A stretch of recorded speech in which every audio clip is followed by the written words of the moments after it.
Okay, we'll get started with the last session of the day. I'll try and keep it reasonably short so that people can get on and hit the bar or travel home, whatever you're going to do. So I'm Andrew Morgan. I'm part of the MySQL team at Oracle, and my focus there is on anything to do with high availability. So MySQL replication, MySQL Fabric, and MySQL cluster, which is one of the technologies we're going to look at today.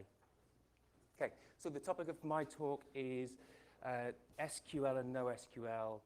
Is it possible to get the best of both worlds? So people typically think, I need to decide that I'm going to use a particular NoSQL store or I'm going to use SQL. I'm going to try and demonstrate that you can actually literally get the best of both worlds, get the attributes of NoSQL stores that people like without giving up on a relational SQL database.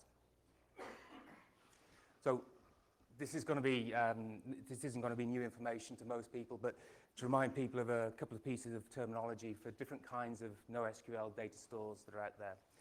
The first type and the simplest type is the key value store. And the key value store is exactly what it says. It's things like memcached. So I've got a key, which may be an integer, and I want to store some data against it, and that value may be a string. So it's just you've got a key, you store a value against it, you retrieve the value using that same key. Similar but a bit more sophisticated is the document store. And it's very similar in that I've got a key and I want to store this data against it.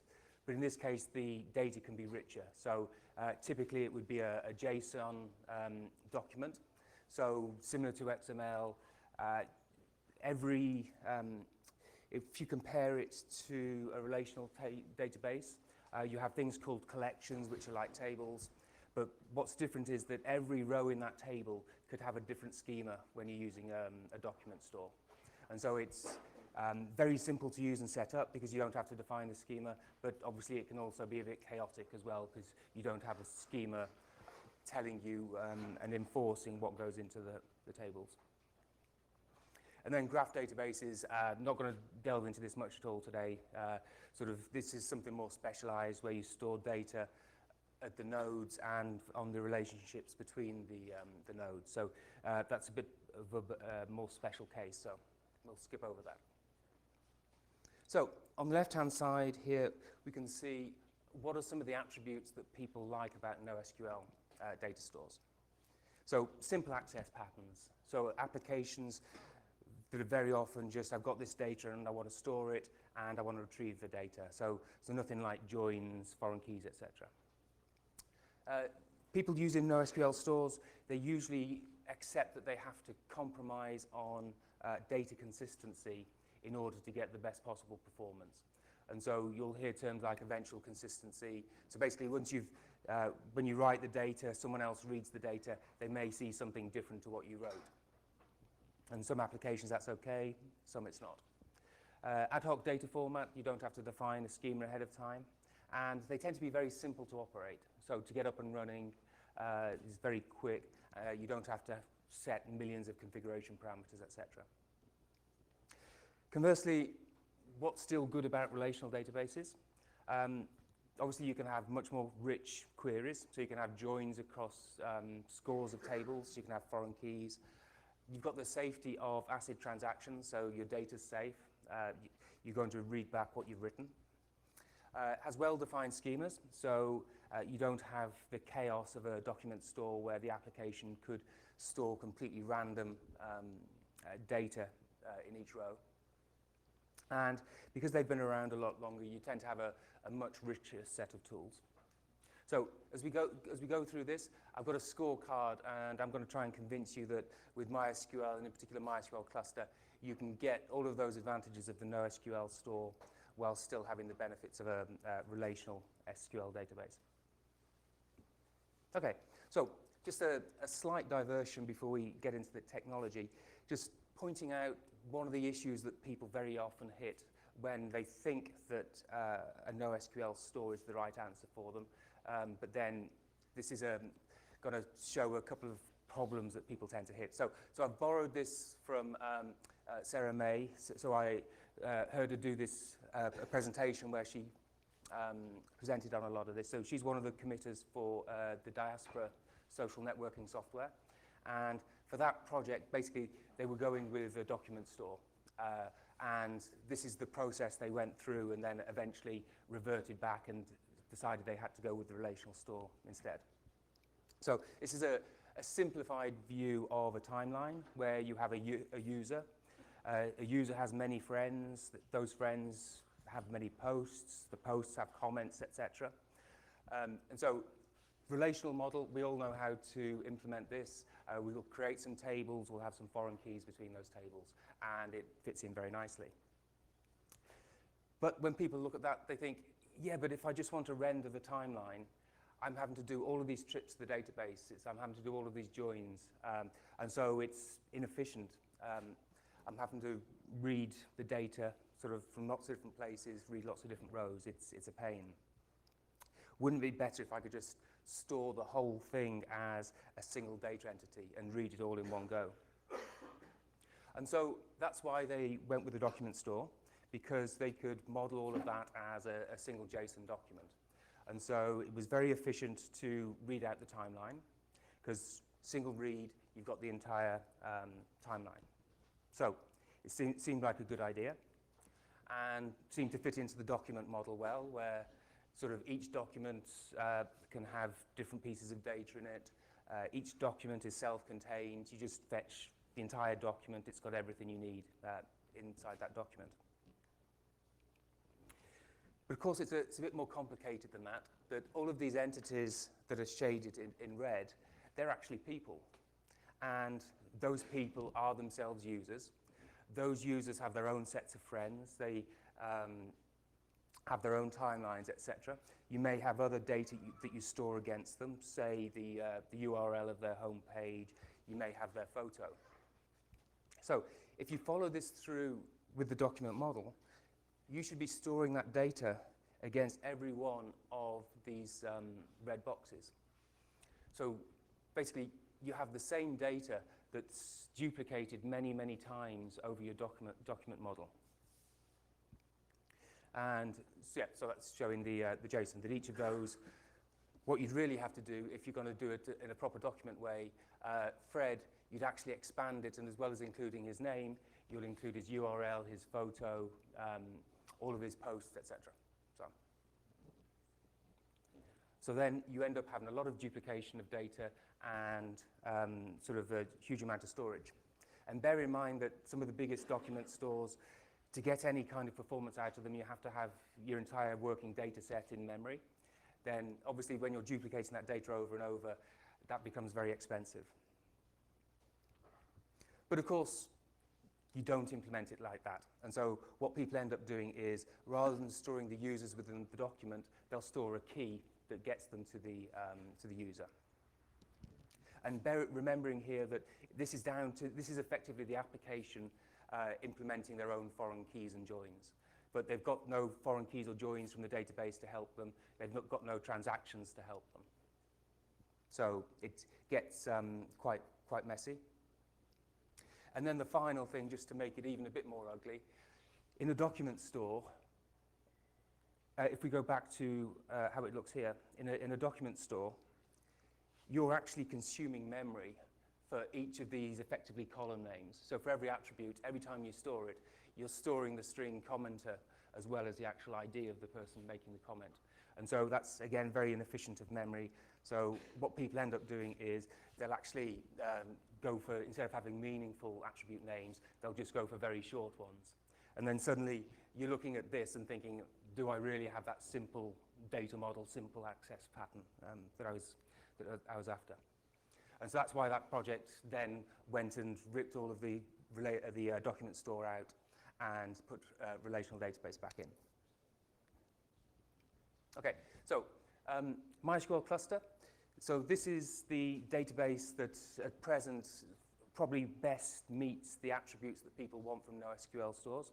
So it's real time, by default, all of the data is stored in memory. It's very scalable for both reads and writes. Extremely high availability, so 5 nines availability, less than 5 minutes of outage a year. And that includes maintenance operations, so for example, software upgrades, replacing hardware, etc., changing the schema. You've got different ways of getting at the data. You've got both SQL and non-SQL APIs. And like the rest of MySQL, it's open source and can run on commodity hardware. So no need for shared storage or anything like that. The architecture is quite different from MySQL within ODB, for example. So with MySQL cluster, you have MySQL servers, but they're only there to give you the SQL interface. The data is actually stored down in these, what we call data nodes. And so no matter how you're accessing the data, you always go to the same place and you see the same copy of the data within the data nodes. When you write a row, it's written to both of the data nodes in a pair. So if you lose one of these data nodes, it's not a problem because the data's been synchronously written to a second data node. And so what that means is, and so scalability. You need more storage, add more data nodes. You need more throughput, add more MySQL servers. So it's a very simple and online scaling out story for cluster. And all of the partitioning of the data is completely transparent to the application. It doesn't have to do anything. And then in terms of high availability, every one of those processes that's now shaded in red could fail simultaneously, and you've still got access to all of the data in your cluster. So all of those processes fail, you can still read and write the data. You just need one surviving data node from each node group and one surviving API node to actually be able to get to the data. Performance. So we all know how to scale performance with MySQL. You just add lots and lots of read slaves, and you can scale out reads as much as you like. Where it gets trickier is when you want to scale writes. And so that's something that MySQL cluster's very good at. And I'm not going to go through the details of the benchmark, but this is a benchmark that was done a couple of releases ago, and sort of scaling out on commodity hardware, and with 30 servers, so 30 data nodes, we're able to scale to 1.2 billion updates per minute. And so if anyone ever tells you that they have to go with the NoSQL data store because that's the only way they can get the right performance they need, then just ask them, what are you doing that you've got to do more than 1 billion updates a minute? 1 billion is obviously a large number.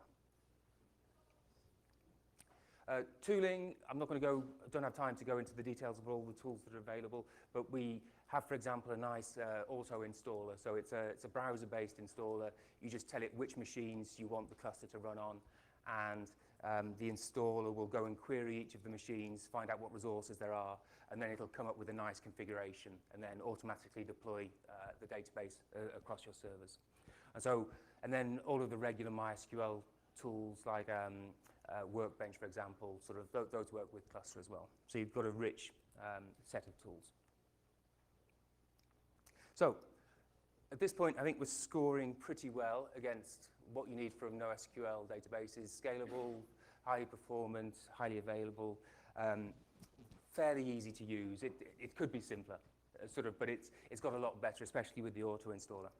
And then the bonus of still being able to do joins, and so you can have a join that spans across all of the data nodes, so you can have a single join querying your entire data sets. You can have ACID transactions where, again, those ACID transactions, they cross over data nodes, so it doesn't matter how you've partitioned the data, all of your transactions are safe.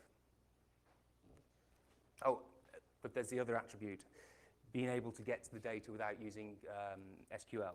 So obviously, we all love SQL. There's lots of applications where it fits really well. But there's also a lot of applications where people want a simpler way of getting to the data. Say, for example, if you've got a Java application, you'd probably like to just store the Java object rather than turning that into a set of relational tables. So we have a bunch of APIs.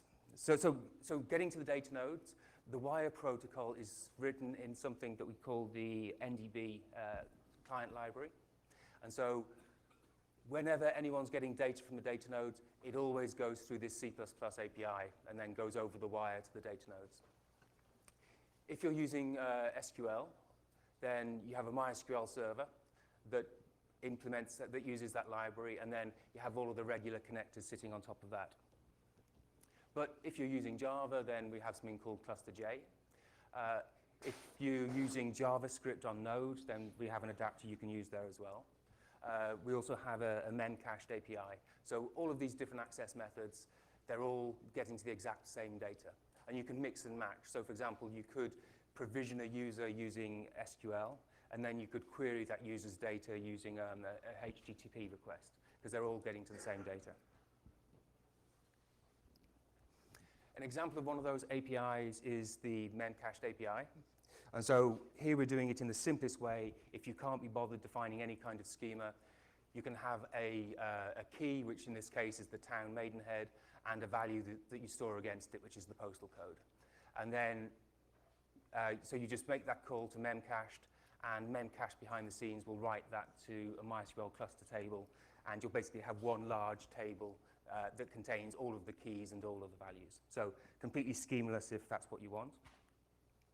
Or if you prefer, you can set up some metadata and effectively say that whenever I see a key that's got the prefix of town, then that's going to map onto this table, and sort of the key is going to be this column in the table, the value is going to be that column in the table. And so you can map that memcached API onto an existing schema, and so be able to have the relational schema behind the scenes, but get the really quick memcached key value store region rights into it. One of the nice things about when you're using these NoSQL APIs with MySQL cluster, you still have all of the safety of the relational database underneath. So for example, you still have ACID transactions. You still have foreign keys. And so this is an example where we're trying to, I can't remember if it was removing I think it was deleting a row maybe. But we've got a foreign key defined on the underlying table. So even though we're going JavaScript in Node.js and there's no SQL involved, we will still enforce the foreign key, because the foreign keys are implemented down in the data nodes and not up in the MySQL server. And so you can have the APIs that you want. You don't have to convert things into relational tables from the application's perspective, but you still have the power and the security of having the full relational database behind the scenes. Okay, and finally, just there's some extra resources here. So my blog is clusterdb.com, so there's a lot of stuff on MySQL cluster on there. We've got a forum that's dedicated to MySQL cluster, and if you want to really find out lots and lots about it, there is a brand new MySQL cluster training course that you can get from Oracle University as well. So that's everything I was going to cover. Any questions before we break up? No? Okay, thanks very much.